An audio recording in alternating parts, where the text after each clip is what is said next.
शिव महापुराण जी की कथा के क्रम में आज शिव महापुराण जी के उमा संहिता का चौथा अध्याय। इस अध्याय का नाम है शिव माया के प्रभाव का वर्णन।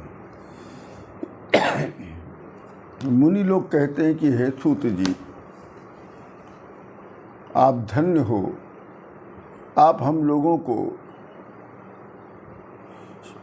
शिव कथा के अंतर्गत शिव माया के बारे में बताने की कृपा करें।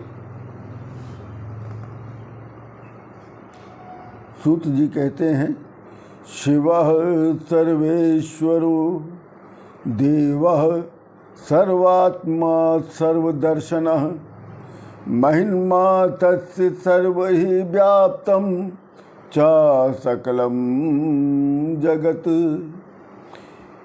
हे मुनियों, एक ही शिव जी सर्वेश्वर हैं, देव हैं, सर्वात्मा हैं और सर्वद्रष्टा हैं।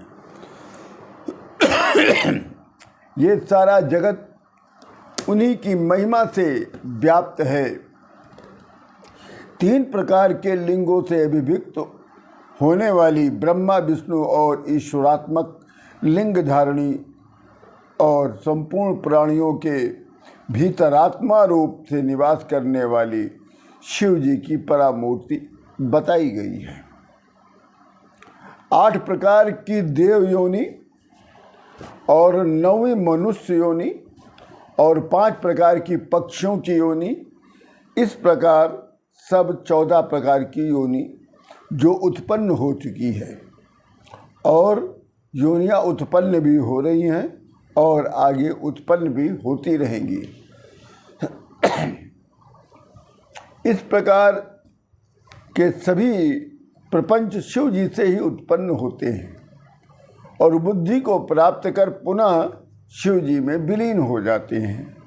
ब्रह्मा, इंद्र, विष्णु, चंद्रमा, देवता, दानव, सर्व, गंधर्व, मनुष्य, अन्य सभी प्राणियों के एकमात्र शिव जी ही बंधु हैं, मित्र हैं, आचार्य हैं, रक्षक हैं, नेता हैं, धन देने वाले गुरु हैं, कल्प वृक्ष, भ्राता, पिता और माता भी बताए गए हैं।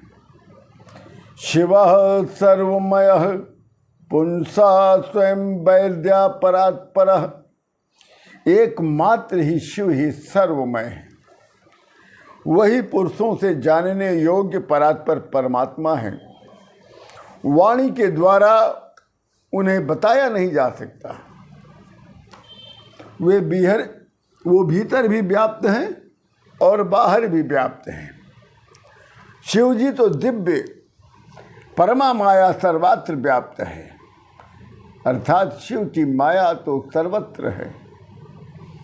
देवता, मनुष्य, दानव, राक्षस सभी उनकी माया के अधीन है। ये पूरी जगत ही उनकी माया के अधीन है और ये प्रगति भी शिव माया के अधीन है। मन से उत्पन्न होने वाली माया के सहायक काम ने महावीर, विष्णु जैसे प्रबल देवता को भी अपने बस में कर लिया। शिव माया के प्रभाव से विष्णु को काम मोहित हो जाने से अनेकों बार पर स्त्री से गमन करना पड़ा। इंद्र देवताओं के स्वामी होने पर भी गौतम स्त्री में मोहित होकर पाप कर्म में पवित्र हो गए। फिर इंद्र को गौतम ने श्राप दे दिया। जगत में श्रेष्ठ अग्निदेव ये भी गर्व के कारण काम में वशीभूत होकर काम में लिप्त हो गए। तब शिव जी ने इन लोगों का उद्धार किया। शिव माया के कारण प्रचंड किरणों वाले सूर्य भी काम में व्याकुल हो गए और काम में इतने व्याकुल हो गए कि उन्होंने घोड़े का भी रूप धारण कर लिया। शिव माया के अधीन चंद्रमा भी काम से व्याकुल होकर गुरु पत्नी का अपहरण कर लिया। फिर बाद में शिव जी ने इन लोगों का उद्धार किया। पूर्व काल में मित्र और वरुण जब तपस्या कर रहे थे तब उर्वशी अप्सरा ने उन लोगों को देखा और मित्र अरुण ने उर्वशी अप्सरा को देखा, तो उसको देखते ये लोग काम से पीड़ित हो गए, जिससे मित्र ने घड़े पर, वरुण ने घटस्थ जल पर अपना वीर स्खलित कर दिया। उस कुंभ से महामुनि वशिष्ठ और जल से महर्षि अगस्त्य की उत्पत्ति हो गई। ब्रह्मा के पुत्र दक्ष भी अपनी भगनी से भोग करने की इच्छा को से व्याप्त हो गए।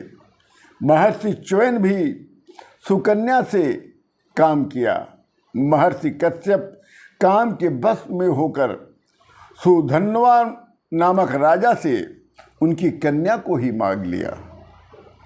गरुड़ भी, जो विष्णु जी का वाहन है, उसने भी सांडली कन्या का भोग करना चाहा, तब उस कन्या ने उनके पंख को भस्म कर दिया। फिर बाद में ये जो सब हुआ, ये सब शिव माया के अधीन हुआ और फिर बाद में शिव जी ने इन लोगों का उद्धार किया।